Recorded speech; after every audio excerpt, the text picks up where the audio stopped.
اور پھر اسی طرح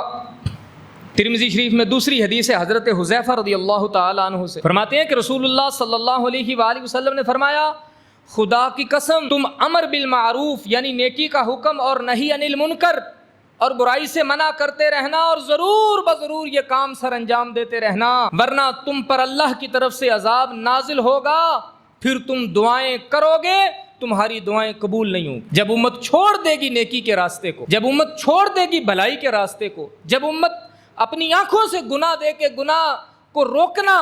چھوڑ دے گی، تو اس وقت فرمایا تم دعائیں کرو گے تو اللہ تمہاری دعائیں نہیں سنے۔ بات کی سمجھ آئیے؟ میں اکثر یہ بات کہتا ہوں صاحب، بندوں کے حقوق کا خیال کر لو، بندوں کے حقوق کا خیال نہ کیا تو کام نہیں چلے گا، 2 نفل کم پڑھ لیے تو پھر بھی چل جائے گا، لیکن اگر کوئی بندہ تم سے ناراض ہو گیا تو اللہ کی بارگاہ میں تم اس کا جواب نہیں دے سکو گے۔ اور پھر فرمایا ابو داؤد شریف میں حضرت سیدنا صدیق اکبر رضی اللہ تعالیٰ عنہ سے روایت ہے، فرماتے ہیں کہ رسول اللہ صلی اللہ علیہ وآلہ وسلم نے ارشاد فرمایا جب لوگ معاشرہ میں برائیوں اور نافرمانیوں کو دیکھیں اور اس کی اصلاح کرنے کی کوشش بھی نہ کریں، اور جب کسی ظالم کو ظلم کرتا ہوا دیکھیں اور اس ظالم کا ہاتھ پکڑ کر اسے ظلم سے نہ روکیں، تو قریب ہے کہ سارے لوگوں پہ اللہ کا عذاب آ جائے۔ یہ کم عذاب ہے کہ ہمیں معلوم ہے بڑی اچھی طرح سے ایک پروجیکٹ، ابھی یہ سیلاب نے سارا کچا چٹھا کھول کے رکھ دیا، آتی تو آفتیں بن کے ہیں، لیکن بندوں کے اعمال ظاہر ہو جاتے ہیں۔ اللہ بتا دیتا ہے لوگوں کو کہ قیامت خود بتائے گی قیامت کیوں ضروری، قیامت کیوں آئی ہے، یہ پتہ چل جائے گا قیامت والے دن۔ انسان جب ہم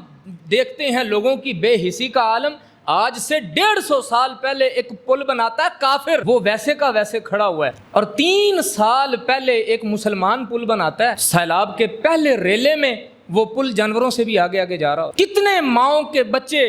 اس پل کے اندر بہہ کے جاتے ہیں، کتنی گاڑیاں اس میں تباہ ہوتی ہیں، کتنے لوگوں کی پونجی اس میں ضائع ہوتی۔ ہوتا کیا ہے؟ ٹھیکہ چلتا ہے وزارت سے، نیچے آتا ہے اور پھر یہ تقسیم ہوتا ہے۔ میں ایک مثال دیتا ہوں، ایک مثال، صرف ایک مثال، آپ باقی سمجھ جائیں ہوتا کیا ہے۔ منظوری ہوتی ہے گورنمنٹ کے کاغذوں میں کہ 1 کروڑ روپے کا پروجیکٹ ہے، کروڑ کا نہیں ہوتا، ویسے ہوتے تو اربوں میں ہے، میں مثال دے رہا ہوں۔ 1 کروڑ روپے کا پروجیکٹ ہے، 15% اس میں سے لگتا ہے، کتنا؟ 15 لاکھ روپیہ اس پہ لگتا ہے، باقی سارا ہڑپ کر لیا جاتا ہے۔ 85 لاکھ روپیہ جس کی ٹوٹل لاگت 1 کروڑ روپیہ تھی، ایکسپرٹس نے بیٹھ کے بتایا کہ بڑا بھی کھینچ کے خرچہ اگر ہم کریں گے نا تو کم از کم اس کے اوپر 1 کروڑ روپیہ ہوگا۔ اس کے بعد منظوری ہوتی ہے، پھر وہ وزیروں مشیروں میں تقسیم ہوتا ہے، پھر وہاں سے نیچے آتا ہے ٹھیکیداروں میں تقسیم ہوتا ہے، پھر وہاں سے آتا ہے یہ جو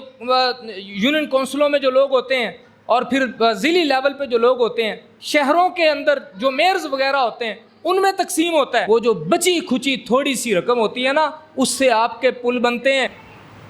اگر وہ سارا پیسہ لگائیں گے تو پل دوبارہ خراب ہی نہیں ہوگا، اگلے سال ووٹ کس نام پہ لیں گے؟ اور ہم تو وہ لوگ ہیں، ہم نے گٹر کی نالی پہ اپنی اولاد کا سودا کیا، ہم نے سڑکوں پہ اپنی اولاد کا بچوں کا سودا کیا، ہم نے صرف ترقی کے نام پہ، یہ جھوٹے نعروں کے نام پہ ہم نے اپنے اولادوں کے سودے کیے، اور آج وہ دن ہم دیکھ رہے ہیں، بھگت رہے ہیں۔ ہم 10 گاڑیاں کھڑی، لوگ چیخ رہے ہیں، چلا رہے ہیں، میری زندگی کی جمع پونجی ہے، میں کیسے چھوڑ دوں اس کو؟ لوگ کھینچ کے اس بندے کو باہر نکال لیتے ہیں، کروڑوں روپے کی گاڑیاں ان کی پل کے اندر بہ جاتی ہیں، اور جو جانے جاتی ہیں وہ علیحدہ۔ ایک انسان وہ جو مسلمان ہے، جو کلمہ گو ہے، رسول اللہ صلی اللہ علیہ وآلہ وسلم نے کعبے کو دیکھا اور فرمایا کعبے تو بڑی عزت والا ہے، تیری بڑی شان ہے، بڑی عظمت ہے، لیکن ایک کلمہ گو مسلمان، میں خدا کی قسم اٹھا کے کہتا ہوں جس کے قبضہ قدرت میں محمد کی جان ہے صلی اللہ علیہ وسلم، فرمایا ایک مومن کی شان اے کعبے تجھ سے بھی زیادہ ہے۔ وہ بہ رہا ہے پانی کے اندر، کیا تیرا چسکا پورا ہو گیا؟ تیرے بچوں کی فیسیں ہو گئیں، تیرے بچے نے اچھی یونیورسٹی میں ایڈمیشن لے لیا، تیرے بچے نے ایک اچھی گاڑی لے لی، تو نے اچھی سوسائٹی میں گھر لے لیا، تو نے کسی کا گھر اجاڑ کے یہ سارا کچھ بنایا ہے، تجھے خدا کے سامنے جواب دینا۔ ظالم کا ہاتھ روکنے والی قوم نہیں ہے ہم، ہمیں پورا سال ہم پہ ظلم کرو، ووٹ والے دن ہمیں 1 پلیٹ بریانی کھلا دو، اگلے 5 سال کے لیے ہم پھر اپنے بچے بیچ دیں۔ ہم اپنے ذرا گریبان میں بھی تو جھانکیں کہ ہم کیسے لوگ ہیں، ہم کس اوقات کے لوگ ہیں۔ اور پھر حد یہ ہے صاحب، سیلاب آیا ہے، اچھی مثالیں بھی موجود ہیں،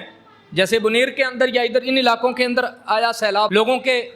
اپنی جانیں بچانے کے لیے لوگ نکل گئے،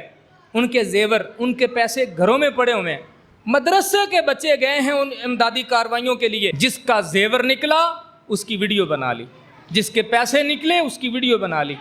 اور اعلان کروایا، میڈیا پہ مشہور کیا، اور لوگوں کو مل کے ان کے مال ایک رتی برابر بھی مال میں کوئی کمی بیشی کیے بغیر ان کے مال ان تک پہنچائے۔ اچھی مثالیں موجود ہیں، لیکن دوسری طرف صاحب دکھ بری داستان یہ ہے کہ مویشی آتے ہیں کسی کے، اور آگے لوگ ان کو ایسے جیسے کوئی مال غنیمت آ رہا، کسی کا جہان اجڑ گیا اور کوئی خوش ہو رہا ہے، میں ذرا یہ بھینس مجھے دے دو، ذرا میں کھینچ کے اپنے واڑے پہ لے جاؤں، میں اس کو اپنے ڈیرے پہ لے جاؤں۔ لوگوں کو ایسے لگ رہا ہے جیسے مال غنیمت آ گیا، کوئی قیمتی سامان آ رہا ہے بتایا ہی نہیں جا رہا، ہڑپ کر رہے ہیں ہر چیز کو، یعنی کوڑا برس رہا ہے، اور برستے کوڑے کے اندر بھی ہماری حالت یہ ہے کہ ہم دغا بازی سے باز نہیں آتے۔ وہ کسی نے کہا تھا کہ اگر اس قوم کو، پاکستانی قوم کو پتہ چل جائے کہ صبح قیامت آئے گی تو راتوں رات یہ مسلح مہنگے کر دیں، کیونکہ ان کو معلوم ہے کہ آج رات تو لوگوں کو مسلحوں کی ضرورت پڑنی ہے، اور ہم سودا نہیں بیچتے صاحب، ہم لوگوں کی ضرورتیں خریدتے ہیں، ہم لوگوں کی خواہشیں خریدتے ہیں، ہم لوگوں کی مجبوریاں خریدنے والی قوم ہے۔